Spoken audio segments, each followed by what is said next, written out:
Assalamualaikum warahmatullahi wabarakatuh. Perkenalkan, nama saya Muhammad Fadlan Amir. Saya mahasiswa UIN Syarif Hidayatullah Jakarta, jurusan Tarjamah, Fakultas Adab dan Humaniora. Saya di sini akan membuat sebuah video AI untuk memenuhi tugas ujian akhir mata kuliah teknik penerjemahan dengan tema kali ini adalah vlog liburan yang bermanfaat bersama Jono dan Tata. Halo guys, gimana kabarnya nih? Balik lagi sama gua Jono. Gimana kabar kalian guys? Sehat kan? Apaan sih Jan? So asik lu. Halo guys, kembali lagi sama gua Tata. Gimana guys kabarnya, sehat kan? Jangan dengerin si Jono, sok asik dia. Ngaco. Orang lagi ngobrol sama viewers juga. Sok asik lu? Kagak diajak lu emaha. Gua emaha asikan ya guys. Kalau dia noh yang so asik pengen diajak main. Sudah, kalian ini kenapa berantem terus sih? Pusing deh mama liatnya.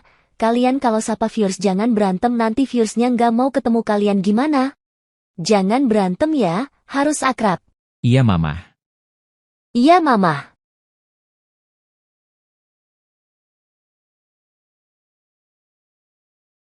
Çok şükür ki uzun süre yabancı bir ülkede yaşadıktan sonra sonunda Endonezya'ya vardım. Ailemle, kardeşimle, annemle, babamla buluşmayı özledim.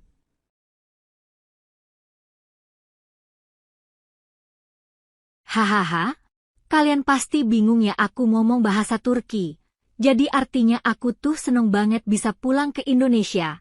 Bisa ketemu sama semuanya keluarga aku.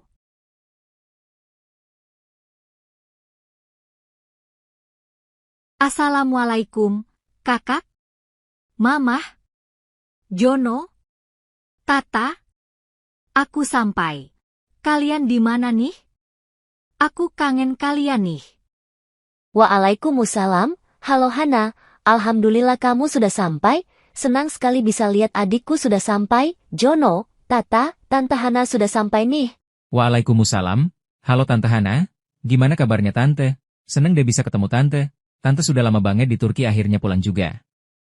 Waalaikumsalam, halo Tante Hana. Iya nih, Tante udah lama banget tau nggak ketemu sama kita. Tante masih lamakah kuliahnya di Turki? Tata kan mau jalan-jalan lagi sama Tante. Emangnya Tante nggak kangen sama Tata? Halo semuanya, alhamdulillah Tante sehat nih. Yuk kita jalan-jalan lagi. Tante juga sudah lama nih nggak jalan-jalan di Indonesia. Tante kangen sama suasana Indonesia. Tante mau menikmati masa-masa liburan di Indonesia. Tante masih ada 2 tahun lagi. Kemungkinan Tante nggak balik lagi ke Indonesia karena mau fokus ke ujian akhir Tante. Doain ya semoga semuanya lancar. Amin, ya sudah kamu istirahat dulu ya. Jono, Tata, kamu lanjutkan tugas kamu dulu ya. Biar besok kita jalan-jalan sudah tidak ada tugas lagi. Mamah juga mau melanjutkan kerjaan mamah nih. Iya mamah, yuk Jono. Kita selesaikan hari ini, habis itu kita persiapkan buat besok.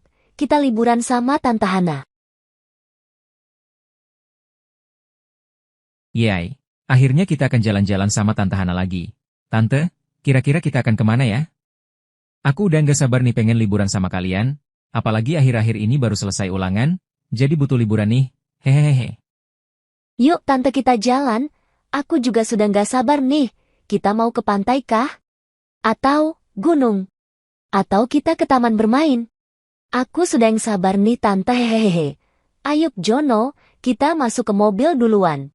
Pokoknya kalian akan puas deh jalan-jalan sama Tante. Kalian sudah bawa pakaian kalian kan? Kita akan berkelana ke sana dan ke sini. Siapkan diri kalian, kita akan pergi ke tempat-tempat seru dan asik. Tante jamin kalian pasti puas dan berkesan deh. Oke semuanya, bersiap kita akan berlibur sejenak. Bebe tugas, bebe kerjaan. Saatnya kita berlibur nih. Ayo semuanya kita berangkat. Yuk masuk yuk. Pastikan semuanya tidak ada yang tertinggal ya. Momen ini harus kita buat sangat berkesan. Sampai, yuk turun dulu. Kita ke nenek dan kakak dulu ya. Sekalian Tante mau ketemu mereka. Karena kan Tante juga kangen sama mereka. Yuk turun dulu ketemu sama kakek dan nenek. Yuk turun dulu Jono, Tata, kalian kan juga sudah lama nggak ketemu sama kakek dan nenek kan? Mama juga kangen nih sama mereka, yuk sekalian ketemu sebelum kita pergi, Mama yakin kalian juga kangen kan? Yuk kita turun dulu, kangen nih sama kakek dan nenek, yuk Jan, kita turun dulu. Yuk Tata, udah kangen juga nih sama kakek sama nenek. Assalamualaikum, Mama, Bapak, ini aku Hani dan Hana, aku juga sama Jojo dan Tata. Waalaikumsalam, ada anak-anakku dan cucu-cucuku, senang sekali bapak kalian dapat kesini. Bapak juga kangen sama kalian. Mamah, ada anak-anak kita dan cucu-cucu kita nih, Mah. Sini, Mah. Waalaikumsalam, Masya Allah anak-anakku dan cucu-cucuku, kangen Mama sama kalian, cucu Mama sudah besar ya, Hani, Hana, Mama kangen deh sama kalian. Ya ampun, kalian sehat kan? Alhamdulillah nenek aku sehat. Lihat Jono dan Tata makin besar. Udah kayak remaja sekarang, cepat banget waktu berlalu. Nenek, aku kan baru kelas 5 SD. Tapi suara Tata udah kayak orang dewasa, Nek. Semalam dia nonton film horor sendirian. Hah? Nonton film horor sendirian? Hebat juga kamu, tahan dulu mamamu aja, kalau nonton film serem, pasti manggil bapak terus. Hahaha. Hahaha, iya betul itu. Kakek selalu disuruh temenin mama kamu nonton film setan. Kata mama kamu, takut setannya keluar. Hahaha. Ya ampun Tante. Ngungkit masa lalu aja. Tapi emang bener sih. Dulu aku penakut banget. Kamu tahu nggak, zaman kakek kamu muda, film horor itu cuma ada di radio. Kalau malam-malam, suka ada suara-suara aneh di kebun tebu. Itu serem banget tahu, berasa kita sedang di tempat kejadian. Jangan malam-malam cerita gitu. Nanti kalian nggak bisa tidur. Mending cerita waktu kecil kakek sama nenek pas sekolah. Kalau cerita serem jangan malam-malam. Dulu, waktu kakek masih sumur Jono, tiap pagi jalan kaki 5 km buat sekolah. Lewatin pematang sawah, jembatan bambu, sampai nyebrang sungai kecil. Tapi anehnya, tidak pernah merasa berat. Karena hati ini selalu ringan. Belajar, bantu orang tua, main layang-layang pakai kertas koran, sudah cukup buat bahagia. Kadang bapak rindu masa itu. Tapi sekarang lebih bahagia lagi, karena bisa lihat anak cucu kumpul di rumah ini, ngobrol, ketawa. Rumah tua ini jadi hidup lagi. Kalian tahu? Setiap suara kalian, buat kakek merasa muda kembali. Kalau sudah ngumpul begini, hati nenek adem. Seperti sore hari setelah hujan. Dulu, waktu ibu dan tante kalian masih kecil, mereka suka lari-lari di halaman. Sering jatuh, sering berantem, tapi selalu tidur sambil pelukan. Dulu rumah ini ramai tiap hari. Tapi waktu berlalu, kalian dewasa, rumah jadi sepi. Tiap pagi nenek duduk sendiri, ngelihat kursi kosong. Tapi hari ini, rasanya seperti mimpi. Suara tawa kalian lebih ampuh dari obat apapun. Nenek cuma bisa berdoa semoga momen ini terus ada, terus berulang. Meski waktu tak bisa ditahan. Aku ingat betul waktu kecil sering sembunyi di belakang lemari itu kalau dimarahi bapak. Dulu aku sering menangis kalau kalah main sama tante. Tapi justru dari situ aku belajar banyak. Dari rumah inilah aku tahu arti kerja keras, sabar, dan cinta. Sekarang aku sudah jadi ibu. Kadang rasanya takut. Takut tidak bisa membesarkan Jono dan Tata sebaik orang tua membesarkanku. Tapi tiap kali kembali ke rumah ini, aku seperti diingatkan bahwa aku bukan sendiri. Ada akar yang selalu jadi penguat. Hidup di kota sering bikin aku lupa rasanya diam tanpa harus mikir deadline, laporan, dan segala macam urusan. Tapi di sini, suara jangkrik dan angin aja cukup. Aku selalu iri sama ibu, karena dia bisa sering pulang. Tapi sebenarnya aku juga rindu rumah ini, rindu bau kayu tua, rindu suara genteng yang berderak kalau kena angin, dan rindu suara bapak batuk kecil waktu pagi. Aku janji, mulai sekarang akan lebih sering pulang. Karena tempat ini bukan cuma bangunan ini tempat di mana jiwaku merasa pulang. Semoga setelah lulus nanti, aku bisa sering ketemu sama ibu dan bapak ya. Aku sebenarnya suka banget datang ke rumah kakek. Di sini nggak ada yang marah kalau aku main sampai kotor. Nggak ada yang bilang aku harus cepat-cepat besar. Kadang aku capek disuruh jadi anak pintar terus. Tapi di sini, aku bisa jadi Jono aja. Yang suka main lumpur, manjat pohon, ngintip sarang semut. Dan aku senang karena kakek dan nenek selalu dengerin ceritaku. Beda banget sama di kota. Di kota, kadang aku merasa kayak. Nggak kelihatan. Tapi di sini, aku penting. Aku nyata. Aku suka tempat ini. Aku suka suara kodok malam-malam, suka bau tanah, dan suka suara ibu ketawa sama tante. Tapi yang paling aku suka adalah saat semua duduk bareng tanpa pegang HP. Aku bisa lihat wajah mereka semua. Aku bisa peluk nenek lama-lama tanpa buru-buru. Aku nggak tahu kenapa rasanya damai banget. Mungkin karena semua di sini sayang aku, dan aku juga sayang semuanya. Aku pengen rumah kakek ini nggak pernah berubah. Karena di sini, aku merasa disayang, benar-benar disayang. Kalau sudah begini, nenek merasa. Mungkin inilah surga kecil di dunia. Melihat kalian pulang, melihat cucu-cucu tertawa, dan merasa dibutuhkan lagi. Nenek bukan lagi seperti dulu, tenaga berkurang, kaki sering pegal. Tapi hati ini penuh. Kalian tahu, tiap malam sebelum tidur, nenek selalu sebut satu persatu nama kalian dalam doa. Nenek tidak punya banyak warisan. Tapi nenek yakin kenangan seperti hari ini akan jauh lebih abadi dari apapun. Di kota, aku sibuk. Tiap hari ngejar waktu. Kadang lupa sarapan, lupa tanya kabar anak, bahkan lupa tanya kabar diri sendiri. Tapi di sini, aku bisa berhenti. Bisa mendengar lagi suara hatiku. Bisa mengingat, kenapa dulu aku begitu ingin menjadi seorang ibu. Bukan untuk sempurna, tapi untuk hadir. Untuk menyayangi, tanpa terburu-buru. Rumah ini selalu jadi pengingat bahwa cinta itu ada dalam hal kecil seperti menyapu halaman, menjemur pakaian, atau masak pisang goreng buat anak. Kadang aku bertanya, kenapa aku begitu jauh? Kenapa terlalu sibuk mengejar hal-hal yang sebenarnya tidak membuatku lebih bahagia? Mungkin karena aku takut jika aku berhenti, semua yang sudah aku bangun akan hilang.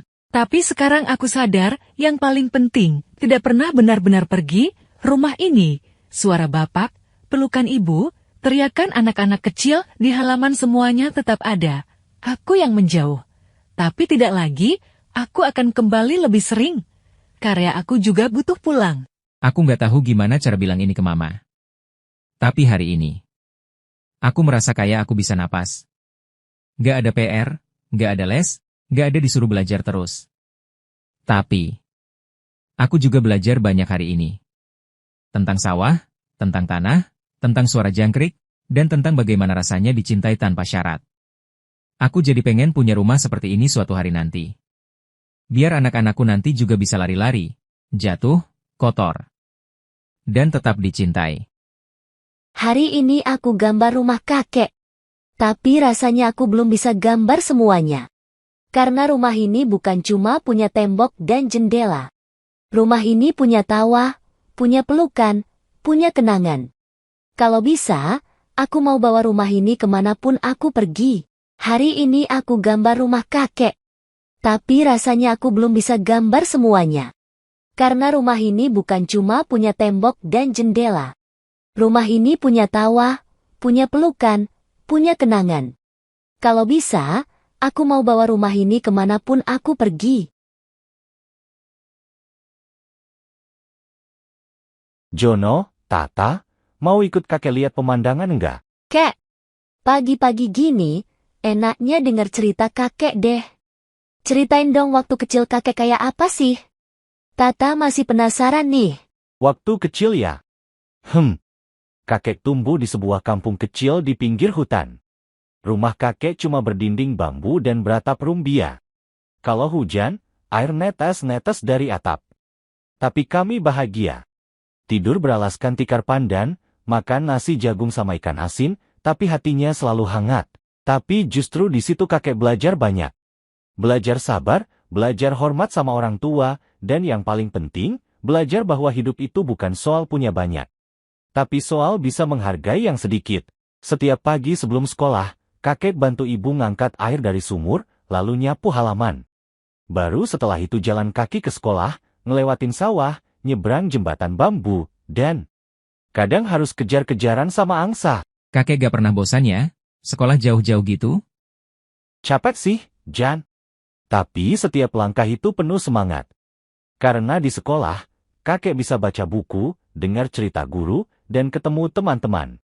Kami duduk di bangku kayu panjang, kadang harus berbagi buku karena gak semua punya. Zaman dulu, jeti penulis gak dianggap masa depan. Jeti kakek pilih jeti guru, biar bisa terus bercerita pada anak-anak. Waktu kecil kakek pernah bandel enggak? Pernah.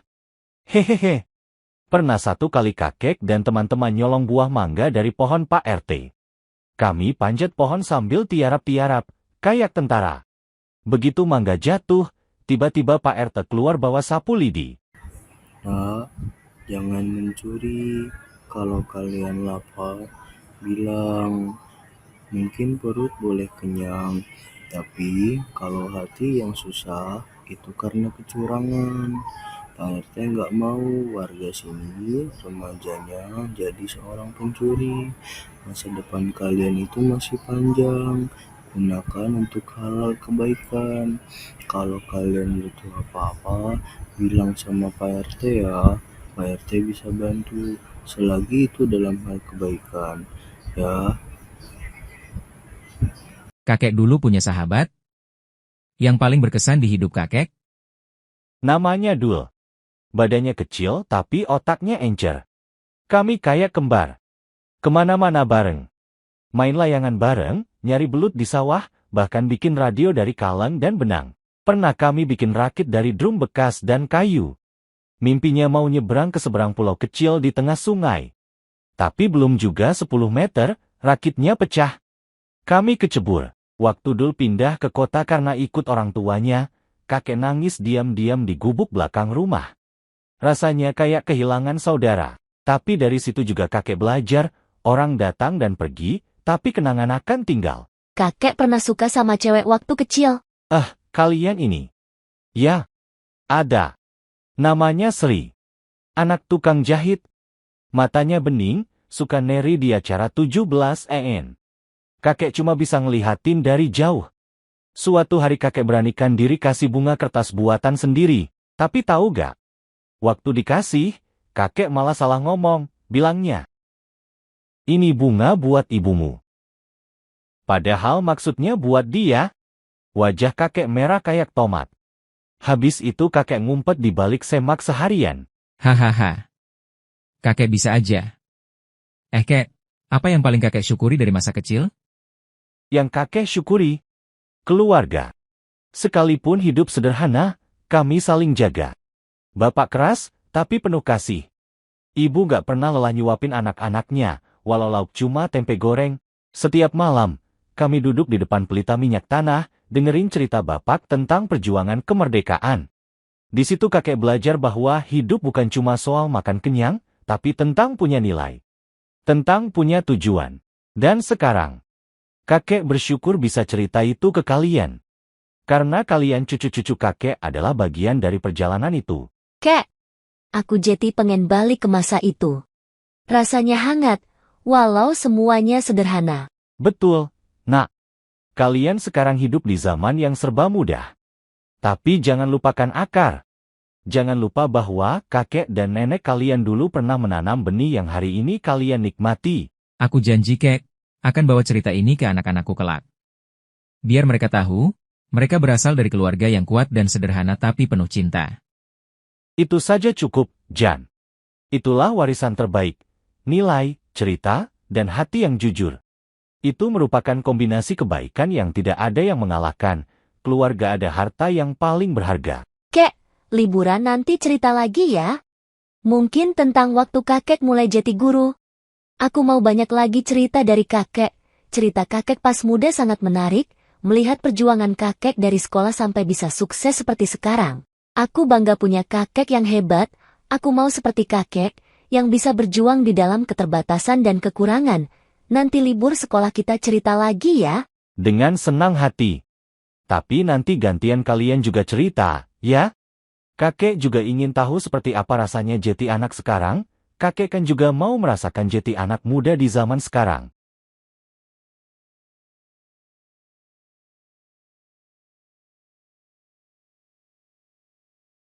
Jadi, kalian benar-benar harus pulang hari ini ya? Rasanya baru kemarin kalian datang. Nenek senang kalian betah di sini. Rumah ini jadi ramai, ceria. Biasanya cuma suara jam dinding sama radio kakek yang kedengeran. Tata juga nggak mau pulang. Kek, di sini seru banget. Bisa main di sungai, metik mangga, dengerin cerita kakek tiap malam. Iya, Kek. Di kota mana ada burung kenari tiap pagi nyanyi di jendela? Di sini suasananya adem, tenang, nggak kayak rumah kita yang bising terus. Kalian beneran bikin mama ikut terharu. Liburan ini bukan cuma menyenangkan buat kalian, tapi juga buat mama. Melihat kalian dekat sama kakek nenek, melihat kalian belajar hal-hal baru. Itu lebih berharga dari semua nilai rapor. Kalau nggak karena sekolah mulai minggu depan, mama juga pengen tinggal lebih lama. Tapi tenang aja, nanti libur akhir tahun kita balik lagi ke sini ya. Yai, bener ya mama? Aku mau banyak belajar sama kakek, aku mau menikmati suasana pedesaan yang sangat asri, main di sungai, ke kaki gunung, pergi ke sawah, mancing sama kakek, dengar cerita kakek. Wah, pokoknya ini adalah liburan yang paling menyenangkan. Aku sangat senang, aku akan kembali belajar dan berlibur ke rumah kakek nenek lagi. Aku sangat senang. Banyak pelajaran yang bisa aku ambil, walaupun itu dari hal kecil, dan itu bisa berdampak besar nantinya. Iya. Nak, nanti kalau ada waktu libur kita ke sini lagi ya. Mama juga kangen sebenarnya sama suasana di sini. Semoga kita bisa ke sini lagi ya. Yang penting kalian semangat belajarnya ya. Kalian anak-anak yang hebat. Iya, kalian jangan patah semangat ya. Perjuangan kalian masih panjang. Kakek dan nenek selalu mendoakan kalian menjadi yang terbaik. Kakek nenek tunggu kehadiran kalian di liburan selanjutnya ya. Sehat-sehat kalian semuanya ya. Betul tuh, Tante. Kalau sudah selesai kuliahnya, Tante juga mau ke sini nanti, mau menikmati suasana yang indah dan asri ini, tempat yang paling menyenangkan dan sejuk dipandang. Mah, Pa, kita pamit dulu ya. Kesimpulan yang bisa diambil adalah pertama, kita ini jadi orang jangan selalu merasa memiliki keterbatasan. Justru itulah keterbatasan yang kita miliki menjadi sebuah dorongan dan motivasi untuk kita. Bagaimana kita untuk bangkit dengan keterbatasan tersebut.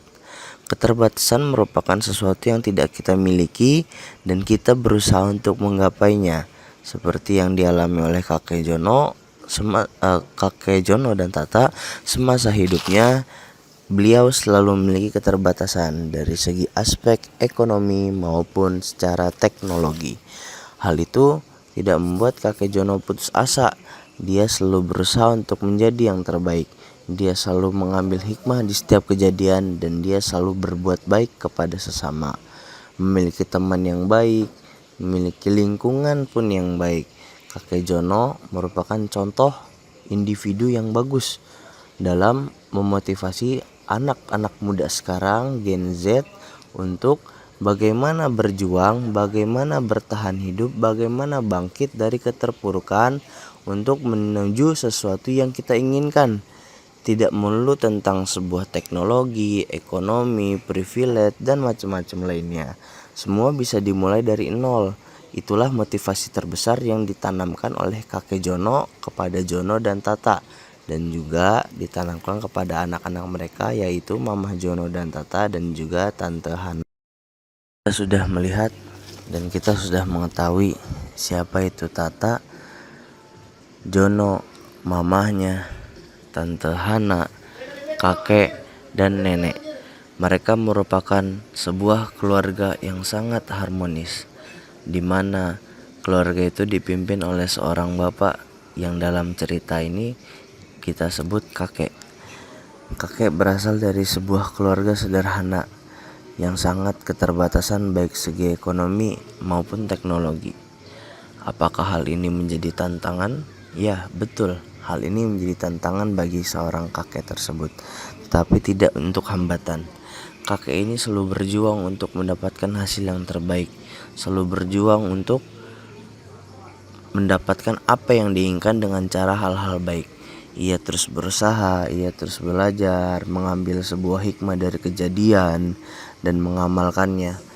Itulah yang diajarkan oleh kakek dalam cerita tersebut. Kakek tersebut memiliki seorang istri, seorang ibu bagi anak-anak mereka. Ibu yang penyayang, ibu yang penyabar. Bagaimana kita bisa tahu itu? Kita bisa melihat mamahnya Jono dan Tata dan juga Tante Hana, merupakan dua orang wanita kakak beradik yang saat ini tengah menikmati hidup mereka sebagai seorang ibu rumah tangga dan juga seorang mahasiswa. Mahasiswinya jauh di Turki, tapi dengan mental dan tekad yang kuat yang dimiliki oleh bapaknya, ia mampu hampir dan akan menyelesaikan studinya di luar negeri sana. Itulah yang ditanamkan oleh kakek tersebut. Luput dari mamahnya Jono, seorang ibu rumah tangga yang tangguh. Selain mengurusi kerjaannya, ia juga mengurusi anak-anaknya dalam hal pendidikan. Kita melihat Jono dan Tata yang sangat rajin dan sangat patuh terhadap perintah orang tuanya. Jono, Tata merupakan anak rajin dan anak pintar yang hebat. Ia selalu mengambil pelajaran. Hal ini seperti yang dicontohkan oleh kakek mereka dan ibu mereka. Saya sudah dikatakan, keluarga yang harmonis bukan berasal dari keturunan, melainkan sebuah perjuangan yang harus dilakukan melalui keterbatasan, tidak untuk kelebihan. Kelebihan itu relatif, dan keterbatasan itu yang harus diperjuangkan dan bukan untuk disesalkan. Teruslah berjuang dengan keterbatasan. Kekurangan itu merupakan dorongan, bantuan, dan keterbatasan merupakan rintangan yang harus dihadapi. Dan kita bisa melihat di akhir cerita bahwasannya Jono dan Tata akan selalu mengingat pesan kakeknya tersebut. Bahkan mereka berdua ingin mengetahui lebih dalam bagaimana kisah seorang kakek hebat yang mereka miliki, berjuang dengan keterbatasan, berjuang dengan segala kekurangan, dan bisa mencapai sesukses yang Jono Tata itu rasakan. Kakek mereka orang hebat, dan mereka Jono dan Tata merupakan anak yang hebat dan selalu mengambil pelajaran apa yang diterapkan oleh keluarga mereka. Kan juga sudah dijelaskan, wala tai'asu mir rohillah, janganlah kamu berputus asa dari rahmat Allah. Rahmat Allah itu akan selalu ada bagi setiap hambanya yang berusaha dan berdoa. Itulah yang dianjurkan oleh umat Islam dalam setiap melakukan usaha. Percaya dan yakin itu harus, usaha dan doa itu juga harus diutamakan.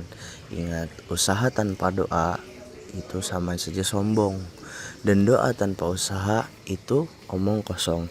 Jadi kalian yang ingin sukses, jangan memandang dari hanya keterbatasan saja, dengan berpikir dan berkata, oh saya emang gak punya ini, saya emang tidak punya itu. Tidak, itu tidak menjadi penghalang untuk kalian sukses. Bagaimanapun caranya, kalian itu pasti akan sukses dengan cara berusaha dan berdoa. Keterbatasan bukan halangan, merupakan sebuah tantangan dan rintangan yang kalian akan hadapi ke depannya. Allah juga berfirman, la yukallifullahu nafsan illa wusaha. Allah tidak akan memberatkan hambanya selagi hambanya itu mampu. Dalam arti lain, Allah tidak akan memberikan kesulitan dan kesusahan kepada hambanya kecuali hambanya itu mampu. Sekarang tinggal kitanya yakin bisa dan yakin untuk berusaha. Kita bisa, kita sukses tanpa memandang keterbatasan dan hanya melakukan apa yang kita inginkan dengan usaha. Dan semoga video yang saya buat ada manfaatnya. Kita ambil yang baiknya, kita buang yang buruknya. Tetap semangat, jangan jadikan kekurangan itu sebagai alasan, dan jadikan sebagai kekurangan itu adalah motivasi untuk kalian terus berjuang. Kurang lebihnya mohon maaf, mungkin kalau ada salah kata, salah tindakan dan lain-lain. Assalamualaikum warahmatullahi wabarakatuh.